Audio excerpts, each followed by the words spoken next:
বিশ্বকাপে সেমিফাইনালে যতবারই আর্জেন্টিনা গিয়েছে এখন পর্যন্ত কখনোই হারে নাই।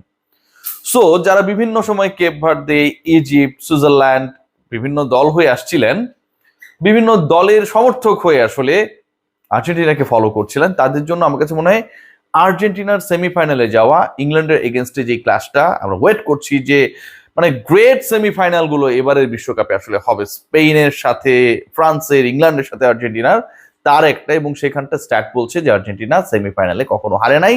সো কনফিডেন্সের জায়গায়, স্ট্যাটিস্টিক্যাল জায়গা থেকে তারা এগিয়ে থাকবে। নাম্বার 2, লিওনেল মেসি তার এন্টায়ার ক্যারিয়ারে মর্তের সেরা ফুটবলার, ইংল্যান্ডের বিপক্ষে বিশ্বকাপে কখনো খেলে নাই।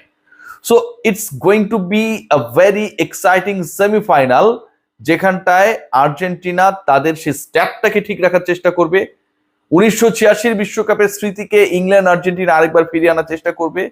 দুই দেশের মধ্যে ফকল্যান্ড আইল্যান্ডকে কেন্দ্র করে যে ধরনের উত্তেজনা একটা সময় ছিল, সেটা আবার নতুন রূপ পাবে, এবং আর্জেন্টিনা আরো একবার ফাইনালে যাবার পণ করে নামবে।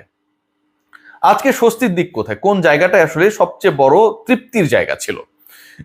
শুরুটা যদি করি, যে আজকে প্রথম 10 মিনিটেই আর্জেন্টিনা লিড পেল, লিওনেল মেসি এগেইন তার ক্রস ঠিক বললে ঠিক হবে না, যে তিনি কর্নার নিলেন এবং সেখান থেকে ম্যাক অ্যালিস্টারের অসাধারণ হেডার, 10 মিনিটের মধ্যে সুইজারল্যান্ডের বিপক্ষে এগিয়ে গেল আর্জেন্টিনা। যারা খেলাটা সকালে উঠে দেখছিলাম, 10ম মিনিটের মধ্যে যখন আর্জেন্টিনা এগিয়ে গেল, সবার মানে ভাবনার মধ্যে কি ছিল? To be very honest, all were expecting যে অন্তত 3-1, 3-0, মানে মেইন টাইমের মধ্যে, I am not talking about the extra time, 90 মিনিটের মধ্যে হয়তো এরকম একটা মার্জিনে আর্জেন্টিনা জিতে যাবে।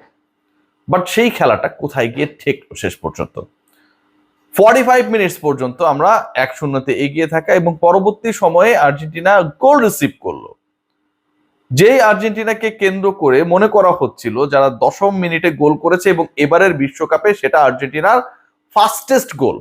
কোয়ার্টার ফাইনালে গিয়ে আর্জেন্টিনা তাদের ফাস্টেস্ট গোলটা স্কোর করলো, তার পরবর্তী সময় পুরো দলটা একদম shaky, super defensive, no creativity, no attack.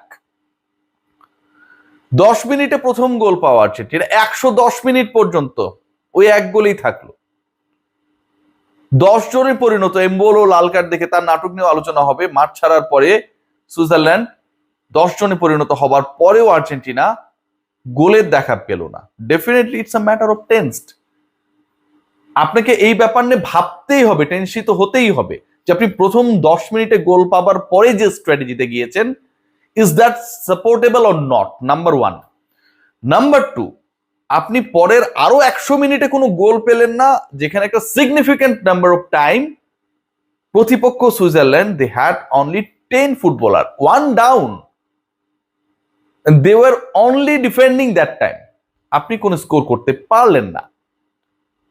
এরপরে আসলে স্বস্তিতে আসে, মানে আর্জেন্টিনার ম্যাচ মানে কি, আপনার লাস্ট 10-11 মিনিটসে আপনি একটা আরাম পাবেন, সারাক্ষণ টেনশন নিয়ে থাকবেন, শেষে গিয়ে ওই আরামটা পাবেন। লাস্ট 10 মিনিটসের আরামটা কোথায় গেল? Lionel Messi again in attack, match চলছে এক্সট্রা টাইমে, 111তম মিনিট, লিওনেল মেসি কিক করলেন, বল ফিরিয়ে দিলেন সুইস গোলকিপার, সেই বলটা ফিরিয়ে দেওয়ার পর একটা পাস হয়ে জুলিয়ান আলভারেজের পায়ে, এবং জুলিয়ান আলভারেজ এবারের ওয়ার্ল্ড কাপে এখন পর্যন্ত স্কোর করেন নাই। যেই আলভারেজকে নিয়ে অনেক প্রত্যাশা, যে আলভারেজকে নিয়ে অনেক স্বপ্ন, যে পরিণত আলভারেজ, 22-এর আলভারেজ যদি ডেঞ্জারাস হয়ে থাকে, যখন তার প্রতি এক্সপেকটেশন ছিল না, 26-এর আলভারেজ তো আরো পরিণত, ক্লাব ফুটবল মাতিয়ে আসা আলভারেজ। সেই আলভারেজ এবারে বিশ্বকাপে প্রথম গোলটা, দ্য ওয়ে হি স্ট্রাইক, যেভাবে যে স্টাইলে তিনি গোলটা করলেন, আমার কাছে মনে হয় যে প্রথমটা এমনই হওয়া উচিত ছিল। ধারাভাষ্য কক্ষ থেকে বলা হচ্ছিল যে আলভারেজের এই গোল অন্তত আরো 1 দশক পর্যন্ত আলোচনায় থাকবে।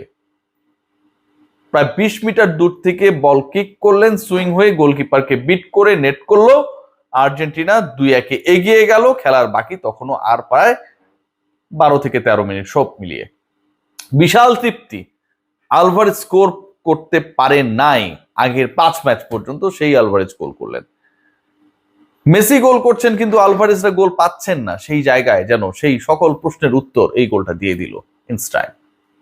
বাকি থাকলো কে? লিওনেল মেসি না, তিনি অ্যাসিস্ট করেছেন, আজকে তিনি গোল করবেন না। ইংল্যান্ডের জন্য জমিয়ে রেখেছিলেন মেসি, আর ইংল্যান্ডের জন্য প্রিপারেশনটা আজকে ভালোভাবেই নিলেন আলভারেজের পরে লটারো মার্টিনেজ। ম্যাচ যখন একদম শেষের মুহূর্তে 2-3 মিনিট বাকি, লটারো 121 মিনিটে গিয়ে এবারের বিশ্বকাপে তার সেকেন্ড গোল করলেন, আজকের ম্যাচে থার্ড গোল। আগেরটা ছিল পেনাল্টি গোল, বাট এবার যে গোলটা করলেন কাউন্টার অ্যাটাকে আর্জেন্টিনা যেভাবে এই গোলটা আদায় করে নিল এবং শেষ 10 মিনিটে যেভাবে খেললো, প্রথমত এরকম অ্যাটাকিং আর্জেন্টিনা যে কোনো দলের জন্য বিধ্বংসী। লাস্ট ম্যাচ ইজিপ্টের বিপক্ষে যেই কাজটা করেছিল আর্জেন্টিনা, আজকে যেন সেটারই একটা ছোটখাটো ডামি হয়ে গেল। And Alvarez and Martinez, both of them, they are now in form, they have got the confidence যেটা ল্যাকিংসটা ছিল। আর্জেন্টিনা লিওনেল মেসি গোল না পাবার কারণে যতটুকু মন খারাপ, তার থেকে লিওনেল মেসি গোল না পেলেও Alvarez Martinez they are ready to score, এই তৃপ্তি, এই ভাবনা, এই শান্তিতে আমার কাছে মনে হয় they are more than happy, and it was very much needed. MacAllister, Alvarez and মার্টিনেজের 3 গোল আজকে আমার কাছে মনে হয় যে was very much needed for Argentina. But যেই সময় আর্জেন্টিনা গোলগুলো করেছে, এক্সট্রা টাইমে খেলাটা চলে গেছে, that was not convincing, expected. এটাকে সাপোর্ট করার কোনো সুযোগ নেই। The way Lionel Scaloni actually think and the philosophy after scoring the first গোল, এটা কোনোভাবে সাপোর্টেবল না। নাটক অনেক হয়েছে, নাটক করতে গিয়েই ইনফ্যাক্ট লাল কার্ড দেখেছেন, এবং সেই লাল কার্ডের কারণে একটা সময় সুইজারল্যান্ড 10 জনের পরিণত হয়েছিল। এই 10 জনের এগেনস্ট আর্জেন্টিনা কি করতে পারে সেটাই করেছে, যা 11 জনের বিরুদ্ধেও তারা করেছিল। ওইখানটায় আমরা কোনো এক্সট্রা কোনো কিছু দেখতে পারি নাই। আলভারেজ মার্টিনেজের গোলের পাশাপাশি you have to praise Emi Martinez. আজকে যেভাবে কিপিং করেছে লাস্ট 5 গেমসে যদি দেখেন, দ্যাট মনে হচ্ছিল যে মানে তিনি কেন যেন শেকি, তার বডি চলছে না, রিফ্লেক্স প্রপার না। অনেক ক্ষেত্রেই যখন স্ট্রাইকার বা অ্যাটাকার বল নিয়ে সামনে এগুচ্ছেন, তিনি তার পজিশন থেকে সরছেন না, সামনে আগাতে চাইলেও বা মানে পারছেন না।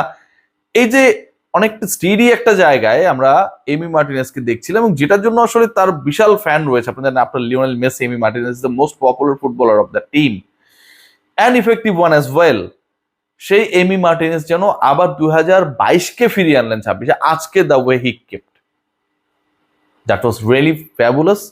অ্যান্ড আমার কাছে মনে হয় অন্তত 3টা ভালো সেভ করেছেন, যেখান থেকে একটা হলেও গোল হতে পারতো। And if that happened, Argentina could be in great trouble.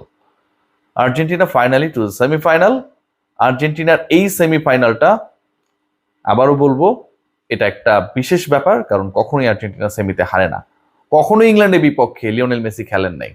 So কখনোই সেমিতে না হারা আর্জেন্টিনা লিওনেল মেসির অধিনায়কত্বে এবার কি করে সেটা দেখার অপেক্ষায়। 8 গোলের লিওনেল মেসি অবশেষে তার টানা 5 ম্যাচে গোল স্কোর করার পরে থামলেন। শুরুটা করেছিলেন